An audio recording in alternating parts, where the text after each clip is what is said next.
Sahana Vavatu, Sahano Bhunaktu, Saha Viryam Karavavahai, Tejasvinavaditam Mastoma Vidvishavai. Om Shanti, Shanti, Shanti.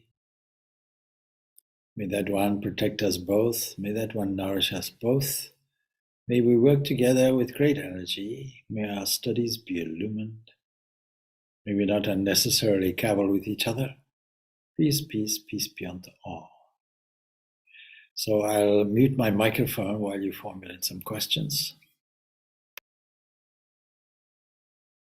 Swamiji, I have a question about karma. Like recently, someone raised the issue of karma does not exist. How can you prove karma exists? So how would you approach such an argument? Where do you even start? I mean, I know there's laws of physics. Every action has an equal and opposite reaction. But in terms of even approaching the subject of karma with someone who doesn't know about this or has heard it, but thinks it's just a way to blame people for being sick or having difficulties in their lives. I'm just wondering, how would you approach this? See, the problem is that contemporary language has relegated the word karma to fatalism. And so the phrase, oh, it's your karma, you see, comes out, and that's a misunderstanding. So the word karma comes from a root, Sanskrit root, kr, to do, to act. Some people have heard of Kriya Yoga, for example. Patanjali Yoga Sutras, a significant part of the Niyama section of the Ashtanga Yoga for Patanjali is actually a threefold discipline called Kriya Yoga. So it comes from the same root. It's to act, to do. And I don't like the term because of this popular misunderstanding. So we just say it's the law of sowing and reaping. What you sow, you reap. And I think anybody would accept that there's a causality. This whole world, if we take, for example, how most people take this world to be, they'll acknowledge that it is deterministic in the sense that there's a cause and there's an effect. And the Sankhya's take it to a different level because they say the cause and the effect are actually the same thing in different forms.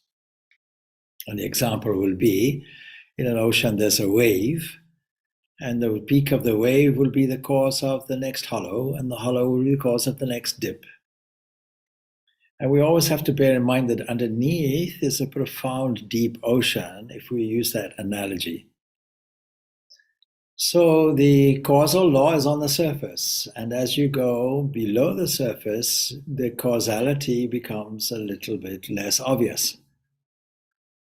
If you want to study a little physics, you'll see that Newtonian physics is purely deterministic. And Newton had the idea, if you know any variable, and then you can calculate what will happen in the future and the behavior of something. But you see, since quantum physics came along, quantum mechanics, it's become much less deterministic. Einstein didn't like that. There may still be a deterministic solution to the phenomena that we experience, but never mind that. That becomes very complicated, so we leave that to one side. So sowing and reaping. Jesus' language was like that. Whatever you sow, you reap. And so how do we sow? Well, thought. Thought is the seed that we plant. Because without thought, the action doesn't happen. And you may say, well, what about unconscious activity? What we might call behavioral activity. Well, at some point, this was conscious. We don't form a habit at the unconscious level. We form a habit at the repetitive conscious level. And that settles down in the unconscious mind and becomes what we call technically samskaras. So what you put in, you get out. And that is a very democratic process which eliminates all aspects of fatalism.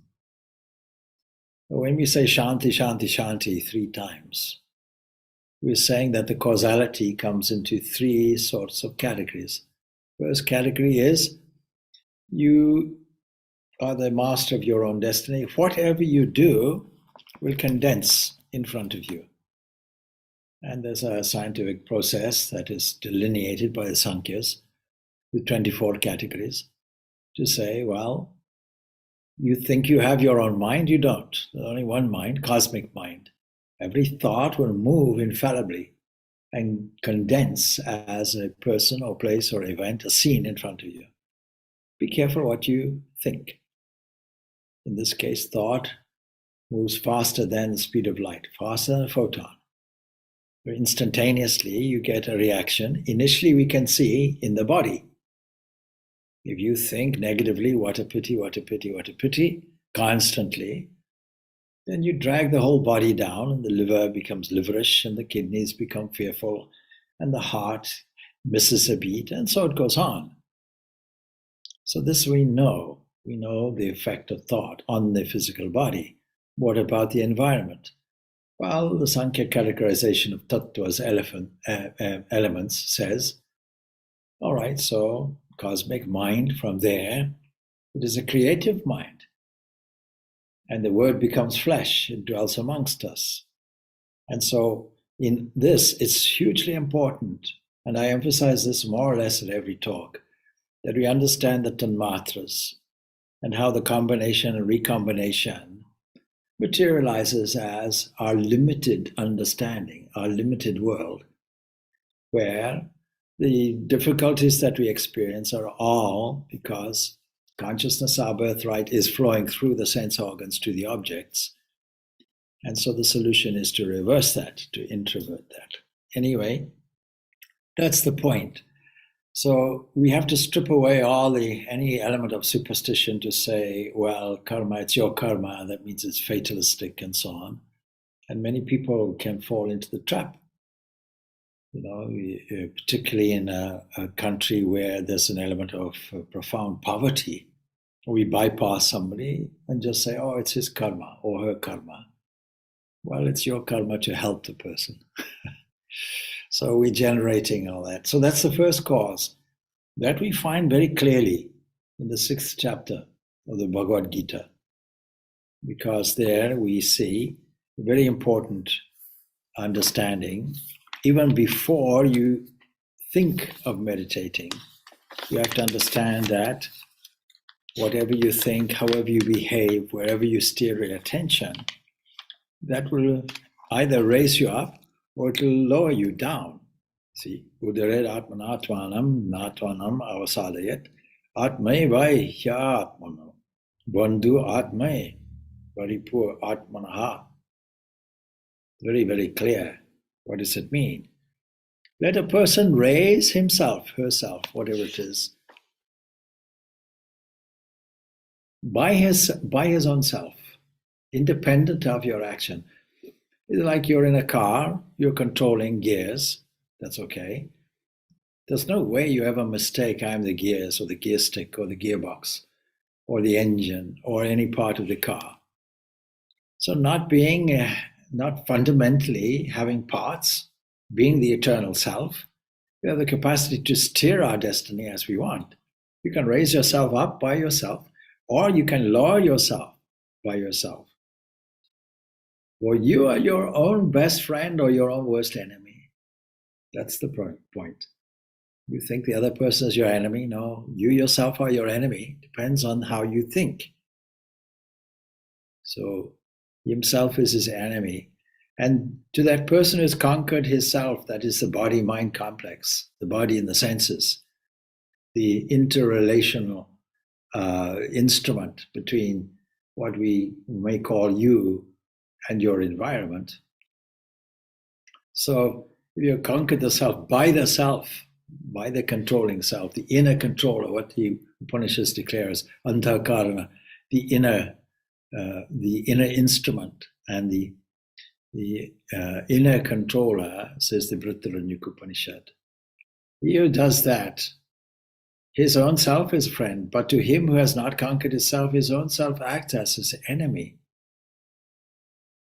So that requires self-discipline. No fatalism here. You can't get in a car and expect it to go on the basis of previous experience.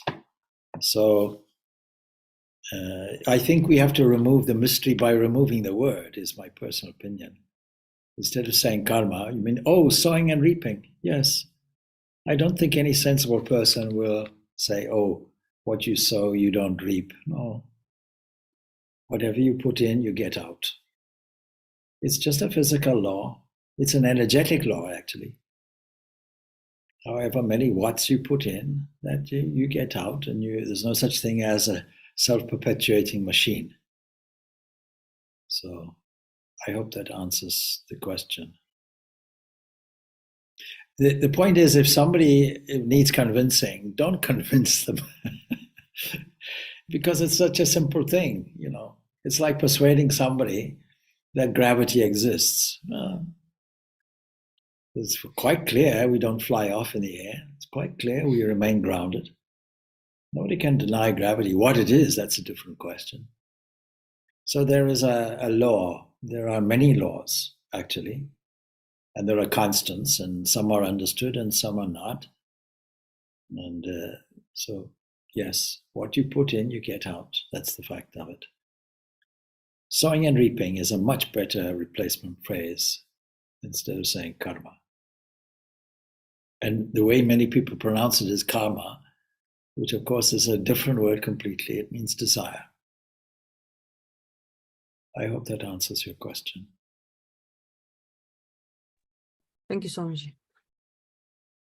Don't get into arguments, you see, because that itself will lower yourself. You see in the opening prayer, don't unnecessarily cavil with each other. What's the point? Then we are taking these profound spiritual truths and principles to the political level and to the head level, you see. Instead of, well, if you agree with somebody or somebody agrees with you, it's better to all nod and keep quiet. And when somebody disagrees, well, if somebody disagrees, you just keep quiet. Yes, Swami, good morning. Yes. Bonjour. Bonjour. Comment allez-vous? Bien, merci beaucoup. I put this question, you know, I don't understand the meaning of the story of the watch of Trigunatita. I don't, what kind of books Ramakrishna is talking about, and what is the relation with the watch? I don't understand, you know. I translated this story, and I thought of it a very long time, but I think I don't understand it. So it's why, could you explain it a little longer, please? So in the biography of Swami Trigunatitananda, we call him Trigunatita for short, you see, because it's quite a complicated thing to make such a long word. Swami Trigunatita. Firstly, you see, he was an aristocrat. He was born in quite a wealthy family, and he was sitting for his exams. So it's not a story like a parable or something like that. It's actually an event. When he was a young man, he was trying to pass his exam. And at the critical moment, he realized somebody had stolen a brand new gold watch that had been given to him. And he went into depression. So if you want a lesson from somebody's personal story and biography, it would be this. It doesn't take us long to go into depression over something which basically is material, which comes and goes, and has no importance in the search of our own nature in depth. And so, without even mentioning it, well, his headmaster brought him along to meet Ramakrishna because he was in a depressed mood. That is, Trigunatita was in a depressed mood. And then, from what Ramakrishna was saying, not directly to him, by the way, Ramakrishna was really indicating, well, these things, this attachment to all of this wealth and so on and so forth, it doesn't help you. Many people think that donating, I'm deviating, and broadening the subject a little bit, that if you build a grand church, I think in and around Paris, for example, Charles, there are these magnificent palaces. Versailles, of course, is well known, and Fontainebleau is there, and many chateaux are there. People investing in it, and what will it bring? It brings pride and status, and downfall also, because it doesn't cognize, it puts people in a specialized world of their own. In the meantime, the common people are fed up and they start revolutions. So in many different ways, we have to see what we see as material things are just fleeting. Why would a material thing, a gold, any object made from gold, its absence or its presence put us in a state of elation or depression? So this was a key lesson for Trigunatitananda. It's as simple as that. Nothing very complex. And all the time, of course, Ramakrishna would have been assertive against accumulation of. It's not the wealth itself that's the problem. It's the attachment to the wealth that's the problem, or to any other similar object. Yes, but my issue, my question is about the books. Ramakrishna was explaining that we don't need book to know God, something like that. Yes. That's what is the relation between the story and because it is said that for Trigunatita it was a change for his whole life. It was a milestone. So I can't imagine how it is a milestone. How all this can go together. Yes, I suppose it could be a little obscure, and to see the relationship between it, you're quite right. But what turned his mind was that it was in relation to outward things. And the watch, I suppose, was a symbol of all of this.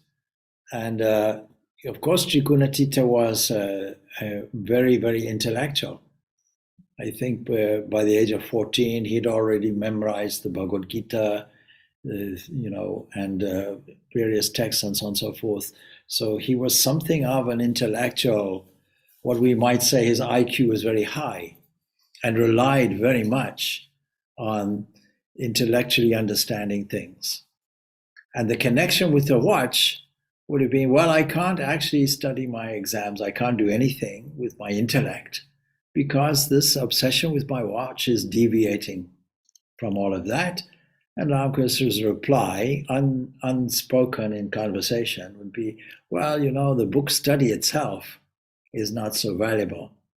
Now that's a shock to many, but the Ramakrishna himself was an example where he didn't go into book learning. Not only that, but the Vedas themselves declare that the Vedas are secondary. Swami Vivekananda points out something very interesting in his Jnana Yoga, that the Vedas are the most revered books in India and within Hinduism. It's not just that they are inspired books, they're expired books, they're eternally true. Anything that is contained in there is taken without question. And yet the Vedas themselves will tell us that the Vedas, you cannot get true, fundamental, revealed knowledge through the Vedas or any other books. The books are just the medium for little information. Now, our library is full of books. Here, you visited here. And so you may say, well, you see, but you fellows, you study books also. Well, for us, it's to remove doubts.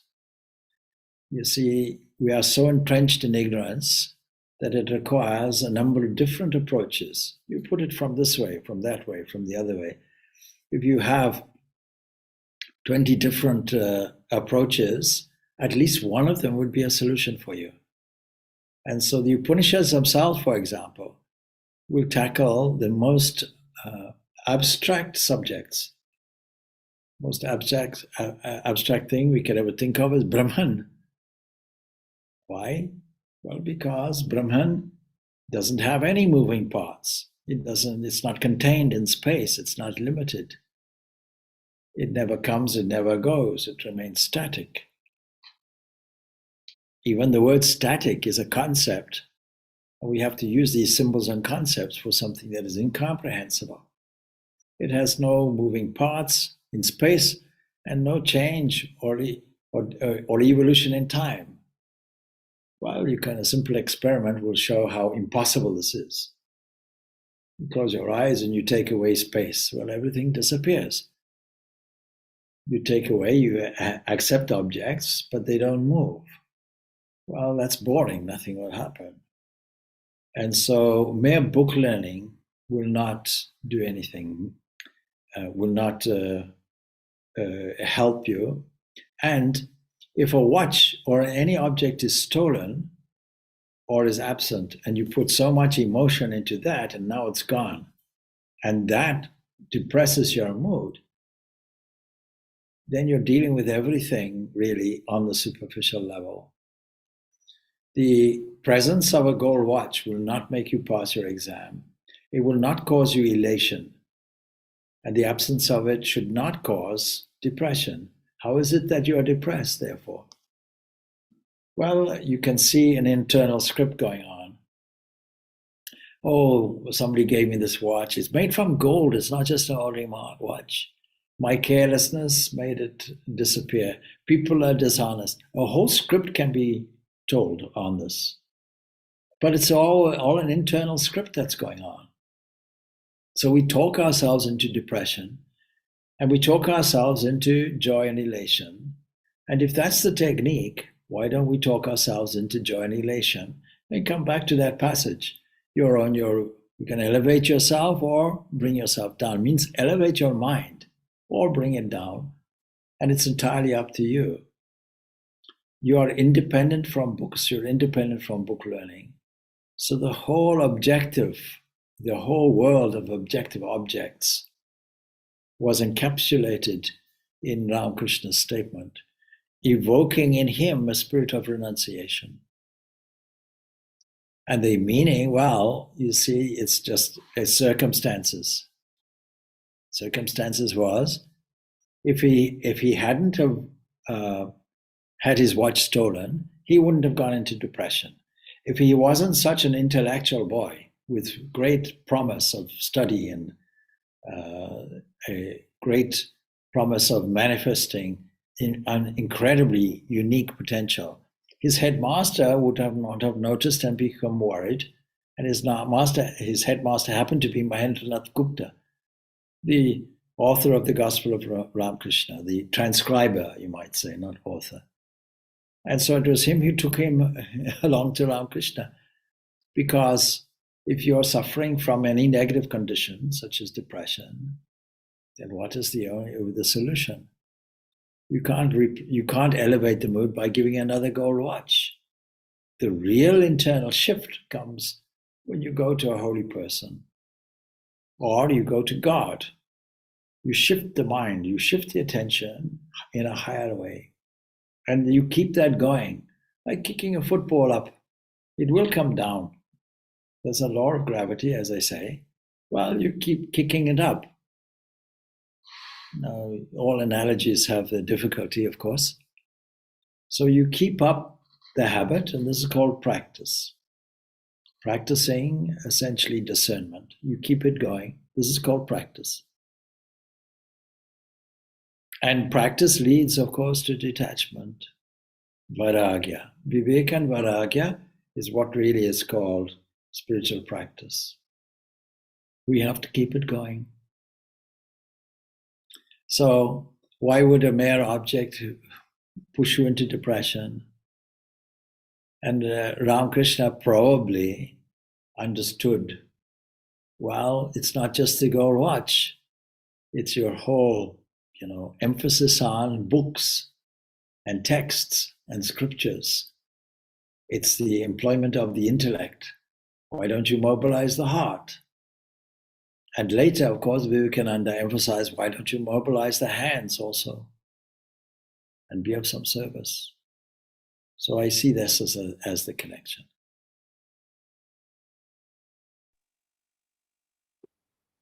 Thank you, Swami. I got it. Thank you very much. Thank you. Yeah. I've got the question in text now. Okay, all right. Okay, so that's the watch one. Another question is there in decision making for an unselfish way. Let me read this again. What should drive the decision making for an unselfish way? Well, we just discussed the sowing and the reaping. What is selfishness? Selfishness is emphasizing a small bubble of understanding. I'm sitting here and the world is sitting in a different place, and I have to somehow deal with it and struggle with it and struggle against it and react to it. So is that a proper way of thinking? It's a normal way of thinking, there's no doubt. It's our usual response to what is in front. We have to be convinced that that is ultimately going to be painful for us. We have to be convinced that selfishness is the cause, let's say on a global scale, of war. So in the Enneagram notes, I put it like this: the biography of an ego. How does egoism arise? You might say, firstly, in the beginning, I was pure consciousness. I was like an ocean of pure consciousness and bliss. A wave arose that gave me some local identification, and I defended that and drew a fence around it and decided I will be in command of it and fight all the other waves. And then what I will do is I will, in order to defend my small little wave, I will make not only battle with others, but I will do it vigorously and destroy all the other waves. So this is what happens, and we call it warfare. And history is replete with these things and is still going on, by the way, and destroys thousands and millions of lives. So, Swamiji, yes. maybe I can explain my question, Swamiji. Oh, I wrote it. Yes. So I meant it more in the day-to-day life, Swamiji. So I had two questions. One is, everything is happening as per God's will. So then, like, whatever is happening is set to be happen. So then what do you want to influence there, like with your decisions? And second one is, say, for example, salary negotiation and the office. You know that you're not paid well, though you're not materialistically looking forward. You know that it's not the right amount you need to get. So should you ask for more money? Like, is it then a selfish way or an unselfish way, or like to be selfless? Like, what do you do in these day-to-day life? Like, either you're not motivated, should we just think everything is going as per God's way and not do anything? And if you want to do something, like, what should drive your decisions in this scenario? Yeah. Well, if you want a salary increase and you're getting one, but you feel you need a better one, well, then you can answer, of course, you can answer yes, you can ask for it. The way in which you ask and the motivation with it, of course, can either be selfish or unselfish. So how would you do it in an unselfish way? You would see that, wealth is not the problem. What you do with it, whether it's useful or not. We're running here in a Vedanta society, we require wealth. We can't just sit and say, it'll all happen through God's will. So this idea of a divine will, when dragged into fatalism, becomes a danger. That means we don't have to do anything. It means that theoretically we can sit down and let everything, whole of life, bypass us, because it's all God's will. So we have to use our discrimination, our intelligence, and so on and so forth to be practical enough to say, well, there's an individual will also. This is a great, great philosophical and theological question that hangs around for all time. Do we have something called free will? And people can argue every which way you like. The point is, we do have free choice. Freedom and will are two separate things. And so these are incompatible terms, because true freedom would be underneath everything. When I was talking about ego and egoism and telling a biography, well, the fundamental, using an analogy of an ocean, the fundamental freedom is the ocean in the analogy. And the wave is not different from the ocean. So taken in this way, it will also be free. But we don't take it like that. And as long as we take it in an individual way, we have to assert our skills and talents and abilities. And we should be paid fairly for our skills and talents and abilities.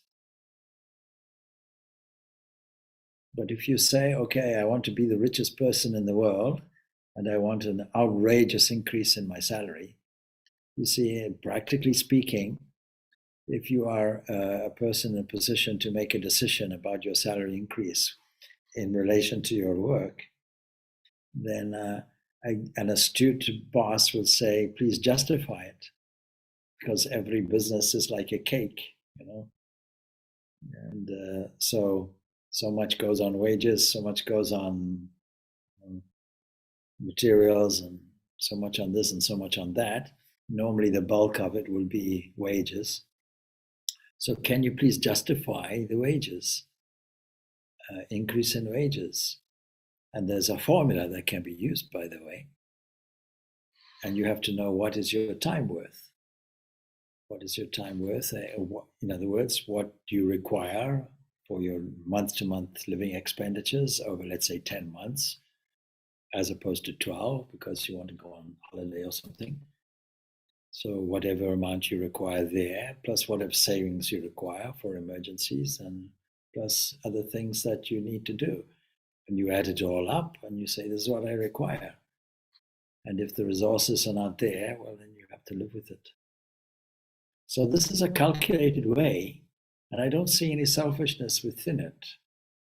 Now, one way of reducing the selfishness has been discovered by various religions.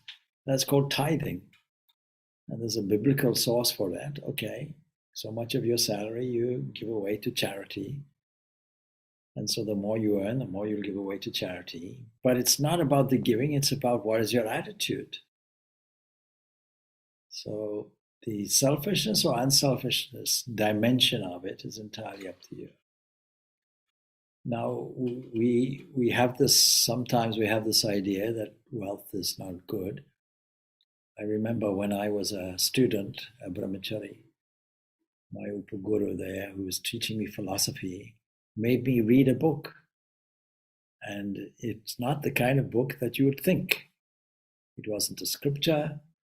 It wasn't on philosophy or anything. It was a book called Think and Grow Rich by Napoleon Hill. Because I had this attitude that wealth is not good. We should immerse ourselves in poverty, like St. Francis of Assisi, etc., like all the wandering monks and so on in India. We should eschew wealth, spit it out. And he was making the point, no, wealth is a resource. And the resource in Hinduism is called Lakshmi. And every business person in India will probably put a picture of Lakshmi or a statue of Lakshmi there in their premises. So divine grace flows in many different ways. And one of the ways is abundance and wealth.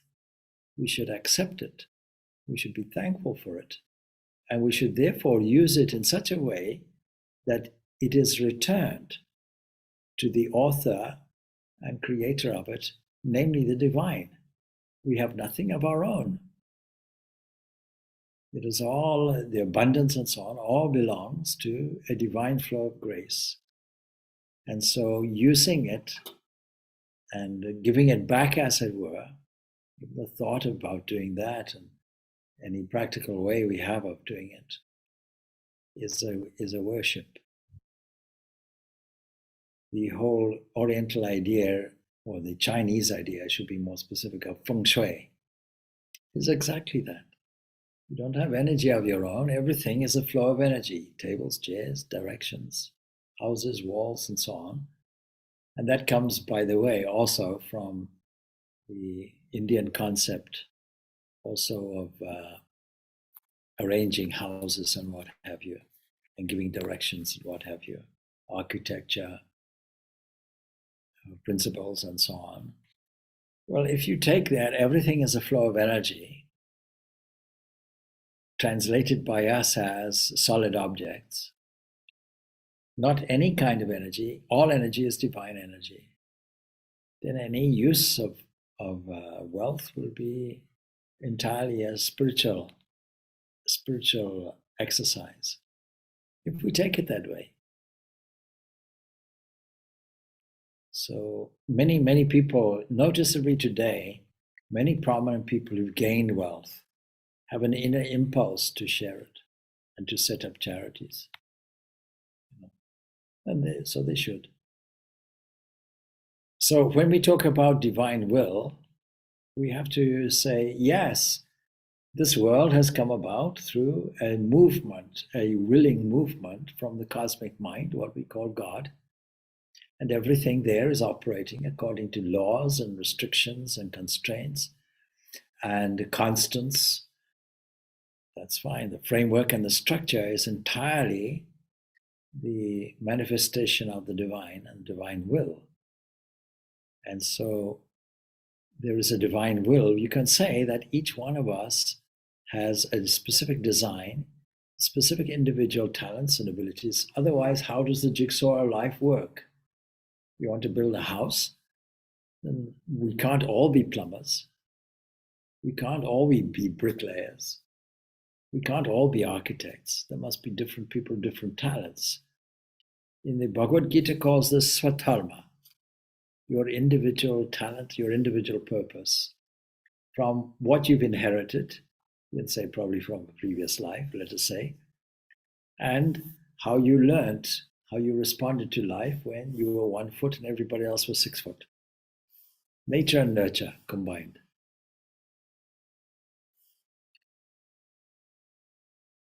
So it is said that Nirguna Brahman is attributeless, yes. But it is said to be Sat-Chita-Ananda, which are attributes. The second part of your question is erroneous. These are not attributes, these are substances. It's not that Brahman has existence. Brahman is existence, that's the difference. It's not that Brahman is conscious, is conscious. Brahman is consciousness itself. So Brahman has no attributes whatsoever. It is not that Brahman is has bliss. It's Brahman's nature is bliss, and the combination of these three, Sat-Chita-Ananda.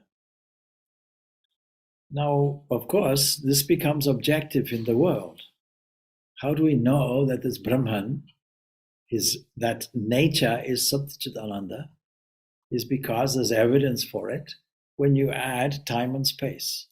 When you add time and space, then you have a world in which organic species want to live, not just organic species, any atomic configuration. So gravity wants to unite things. Electrical energy wants to make them fly off, or it makes them want to continue. And inertia wants things to remain the same. These three forces are there. And these three evolutionary forces are called the gunas, 3 gunas.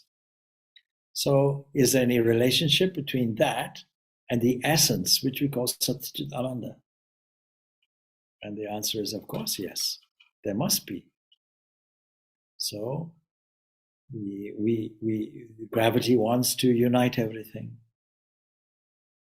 Electrical energy wants to divide everything, wants to perpetuate everything. And the order and rhythm in the universe is because the real fundamental nature of the universe itself is consciousness, as seen through time and space and mind, and as is seen as a will to survive, a will to enjoy bliss, and a will to analyze things and ask questions. So Chit comes out as the intellect in the human. Sat comes out as clinging to life and the will to survive, the law of evolution. And Ananda comes out in the wish to be eternally happy. But you see, it's all obscured by veils of ignorance. And once that ignorance is removed, then it is existence itself, not non-existence. It's consciousness itself. They give you an atheistic argument used by Richard Dawkins, a very famous atheist. So he'll say, well, you see, if there is such a thing as a God, it must be a simple, and we know in biology and other things in science that something that is a simple is unintelligent. A rock is simple, but it's as dull as a rock. Iron is the dumbest thing in the universe. It doesn't do anything. So the more simple the thing, well, we have to take all the intelligence away. That means God doesn't exist. That's his argument. Not understanding that the principle of oneness, the principle of transcendence is there. And all these examples are examples from material life, as a physicalist will use it. So the clues of existence itself and consciousness itself and bliss itself is there in the manifested world. But in the unmanifest, that's the nearest we can come to a description with an apology. Indescribable thing, but we know it's not, that it is not non-existent. We know that it is not nothing. We know, in fact, that it is everything. It's the whole of existence, not separate from anything else. We know that it is consciousness itself. When we ask the question, who knows it? We come to a conclusion, I'm the knower. Well, you see, the exploration of what is consciousness is there. It's a key question debated by intellectuals today. The problem of consciousness. But they're talking about objective consciousness. How does it arise? A great scientist, Roger Penrose, will say, oh, it must be in the tubules or something, of the nervous system in the brain. Okay, but that's objective consciousness. What about subjective consciousness? And it's just an answer to a question. Whatever you say, whatever you think, who knows it? Who is the knower? Now there's a whole text on this called Drishya Viveka that is exploring the phenomena of how to perceive. Whatever you perceive, in order to understand anything in the universe, two things must be there. The object of perception and the perceiver. It's very clear. When you pursue who is the perceiver, who is the seer, who is the knower, who is the witness, then every field of experience, objective experience, you then go back and see what is the source of that. So we experience a whole range, a whole field of experiences of objects and so on. Well, who's seeing it? Well, maybe the eyeball is seeing it. All right. But the eyeball can be scratchy or refreshed one day from one day to another. Who's observing that? What's observing that? We can say it's a kind of mind. But then the mind has no stability. We can see whether the mind is depressed one day or elated the next. And so, okay, who's observing these ups and downs? When Swami Trigunatitananda lost his watch in his youth, well, he got depressed. Well, who's observing this state of depression? And who's observing the state of elation? We have to look for another witness. And the characteristic of the witness will be unity. And the characteristic of the field, the objective field, will be diversity. Diversity and change, multiplicity. And so when we see the multiplicity of activities in the mind, clearly something is watching it. Same thing with the intellect. The intellect may be watching the mind and making free choices, making assessments and executive decisions. Well, is there something that is observing that? Yes. What we thought of yesterday, we don't think of today. Until we come to a final datum, where I come to this absolute conclusion. Who am I? I'm the knower, I'm the seer, I'm the witness, I'm the thinker, which means I can never be thought of, I can never be seen, I can never be known, not in the normal way. So the ultimate, absolute, cannot be an object and cannot have, even logically speaking, can have no attributes. Otherwise, we then have to look for another witness.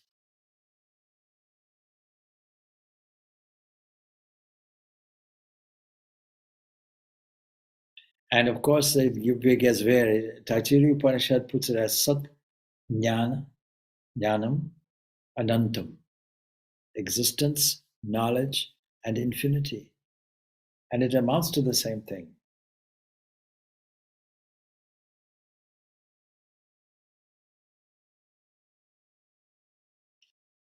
All right, so 11:20. If there are any other questions, we can take them.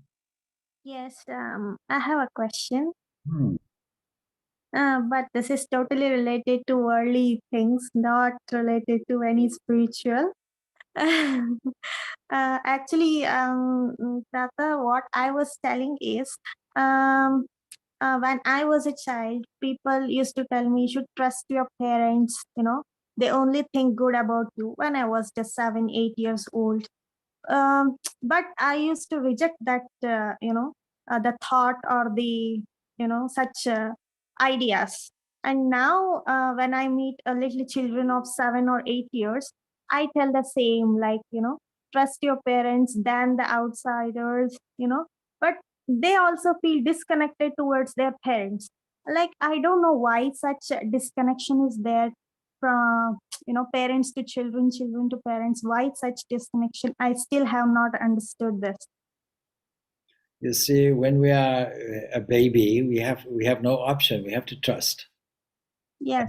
That trusting nature will have to go up until a transformation takes place, social transformation takes place. By the age of 9 or so, 8 or 9 years of age, then we have to start thinking for ourselves a little bit. And it exactly relates to this passage, Udred Atmanatvanam, raise yourself by yourself, don't lower yourself by yourself. And so it's not healthy to completely trust anything. You have to use your own discretion at a certain point. So, the more you grow up, the more you observe those who are supposed to be in authoritative positions, parents and so on, and maybe they're distrustful. Mm-hmm. Maybe their behavior and their words are not matching, Son, you should never smoke. You see, mixed message. do as I say, don't do as I do.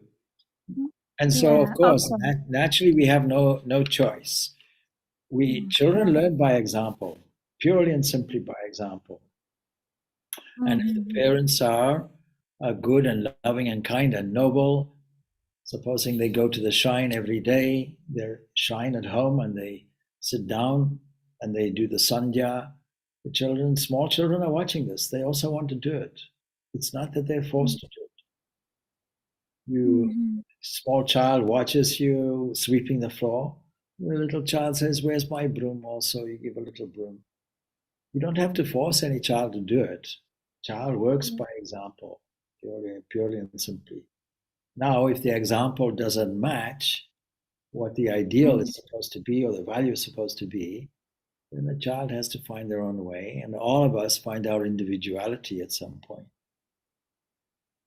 So this is what we do in the Enneagram, isn't it? When you went on, you see that when we are 1 foot, as it were, and everybody else is 6 foot, we have to form some strategy that meets the demands of those bigger than us. And in doing that, we form a certain defense mechanism. And some of it is trusting and some of it is not. And if it's not trusting, it's because the 6 foot person is not trustworthy. So you'll find in communities where there are maybe drug abuses or alcohol abuses or anything like that, and pretty much guarantee it was there in the family they grew up in. On the other hand, people born in a noble family, we were talking about Swami Trigunatitananda, and how the parents were beautiful, all setting the example, all deeply religious, deeply spiritual, without forcing it. What we mean by religious, we don't mean inserting doctrine and dogma unnecessarily. You see, supposing your parent says, you see, you should light a lamp every evening at Sandhya time, you light a lamp, please. Does anybody question why? Why should it be so? Why should I light a candle? What's the meaning of it? By the age of about 9, the parents should explain everything. Yesterday, we continued studying the story of Rama. These are histories, but the Puranas are replete with all kinds of things. So we know about Ganesha, we know about Parvati, we know about Shiva, we know how Ganesha got his head from a human head to an elephant head and so on and so forth. By the age of 9, you have to say this is what it actually means. There's a deep philosophical symbolism in this. And I use the example here in Ireland of people at Christmas time, they believe in Santa Claus, Santi. But by the age of 9, surely no child believes it anymore. And the question to the people is, parents, is, are you lying to your children? And it never occurred to them. They say, well, maybe. But no. By the age of 9, you say, yes, Santa Claus exists, but it's not a person. It's a spirit of giving and generosity. Part of growing up understanding. And so we have to remove, as responsible parents have to remove superstition from the child's mind, instead of leaving them with the children's story and concepts. We now say, this is the deep meaning of it. All the signs and symbols of the iconography in Hinduism, all has a profound meaning. So I'm asking you a question that I ask children and adults at Durga Puja time. How many arms does Durga have, Mother Durga have? 8. Yes, well, I would say, no, I would say at least 16 billion. Yes. Because there are approximately 8 billion people now on the planet. I think the 8 billionth occurred maybe a month or so ago, 2 months ago, I don't know. So each one, presumably, on average, has 2 arms. So you see, the 8 arms is not confined to 8. 8 indicates directions, by the way, because 8 directions are there. Some, you might even say 10. Some images will have 10 arms. Because there's north, south, east, or west, and there's the intermediate directions, and there's up and down also. So it means that there are an infinite number of manifested expressions. And and this takes you out of a duality of creation and creator and so on and so forth. This whole universe is divine. The question earlier about Nirvikalpa, or I should say, Nirguna Brahman, by its very definition, Nirguna, guna, with no gunas, with no variations, with no binding elements, with no characteristics. That's the meaning of Nirguna. And then the questioner is saying, but it seems to be a contradiction because this Sat and Chit-Ananda is described like this. These are attributes. No, they're not attributes. As soon as you put attributes, you're going below the line of the absolute. You're now going into the manifested world. You're now going into the world of Nirguna Brahman. So that's the point. So we have to say, okay, Durga has 8 arms. Oh, where does Durga reside? And how can I give some gifts to be received by 8 hands? And can you give me the email address of Mother Durga, please, so that I can give it, and so on and so forth. Now it resides in that temple. Let's see. Does Durga ever come out on holiday or something like that? Poor thing is confined to the Garbha there in the temple. You see our limited understanding. No, what is the representation of it? Unlimited arms and hands. You can see divine grace flowing through all heads, all hands, all arms. An expression taken from the Upanishads. All limbs are divine limbs. Think of it in this way. So we have to expand our awareness continuously from simple stories and reliance on our parents, and at some point, we have to look after our own growth. So the educational system does it in the ancient days. First 12 years of your life, your parents were the teachers. Then you go off into the ashrams and the forest hermitages. And for the next 12 years, you engage in your secondary and tertiary education. And you come back and you apply it. That's the whole thing. So growth is like that. We can identify the various stages of growth. We can't remain a child. We should have the characteristics of a child, that is simple purity and simple innocence. But there's a difference between that and being childish. Childish is really selfishness, egocentricity. Childish is the spoiled child. Childlike is the innocent appreciator of nature. There's a world of difference.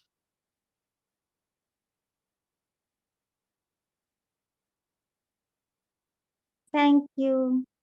Okay, all good.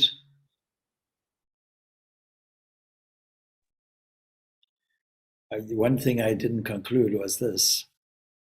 In the answer to question on karma, I mentioned 3 potential causes, and I only really highlighted one. So the second one, when we say Shanti, Shanti, Shanti, is asking for protection against all the deleterious effects of my own caused by myself. Secondly, caused by others. And thirdly, life is made of uneven, rough material, and the law of causality operates there also. And it's just how it is. It's a law. Well, there's a reason why it's like it is. Nothing moves if it's perfect. It has to be imperfect for it to have any effect. Because you spoke about argument, and there's a word in English. It's discussion, and it's in the poem of Vivekananda. He was in discussions. Do you make a difference between discussion and argument? Oh, yes, absolutely. We're having a discussion now. I don't think we're having an argument. See, an argument comes in the form of debates, and these are egoistic positions. One person asserts their point of view, the other person asserts their point of view, and you may as well issue boxing gloves for it. And that's the problem. So arguments are there. Discussions are of a different nature. They're more, if they're useful, they're of an exploratory nature. And so they're more dialogues. And so these dialogues, of course, are also used in philosophy. If you insert the argument in it, then it becomes counterproductive and not so good for the heart rate, I suppose. Okay, thank you. Yes, yes. we should say discussion, not or debate, but not argument. No arguments, yes. Arguments, you see, but English is peculiar, you see. You can use the term argument in the sense that arguing for, as opposed to arguing in an aggressive or antagonistic way. So I think we have to be careful about terms in English. In English, Yes. Yeah. So, but even discussion was used in God lived with them, and it was not so easy to find a word in French to say, because Vivekananda was always talking with Abhedananda, and it was not arguments for you. They were not arguing. yeah. No. Yeah. So it's one aspect is putting a point forward, and the other person may disagree with your point and may put their point forward. And then the two can amicably exchange ideas and explore what is the truth. This has become more common, by the way, since COVID, because now podcasts are everywhere, where people with different points of view are actually having good discussions, particularly in the realm of science and that kind of thing. And there's more dialogue. Dialogue is an important part of the contemporary world in terms of interfaith activities.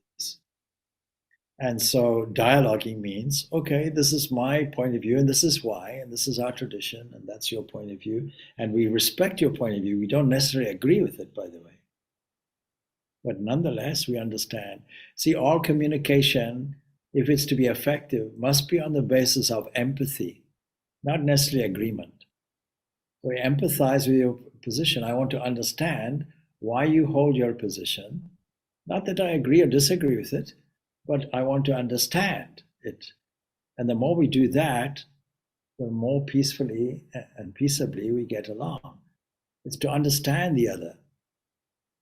The greatest difficulties is when we don't stand in the other person's shoes. This is called empathy, because most communication is emotional communication.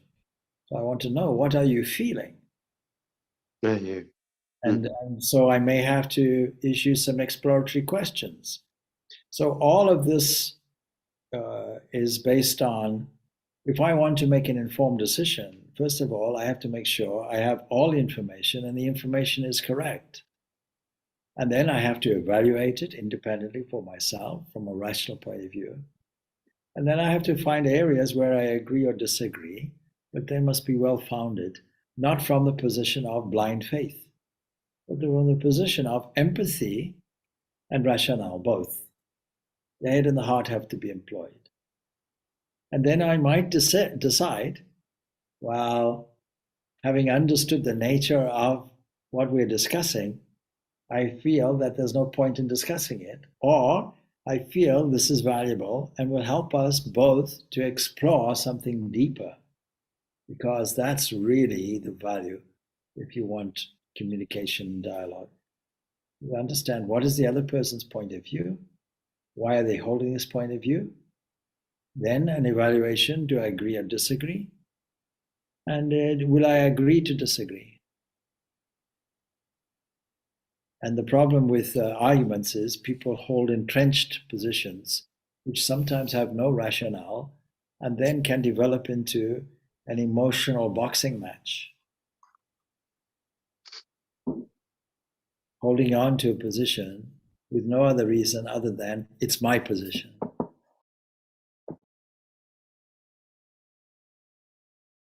A position that says, I'm right even when I'm wrong. We have people like that. All right, leave it like that. Thank you. Thank you, Swami. Thank you. Thank you. Thank you, Swami. Thank you so much. Thank you. Thank you. Thank you, Swamiji. Thank you, Swamiji. Good morning, Swami.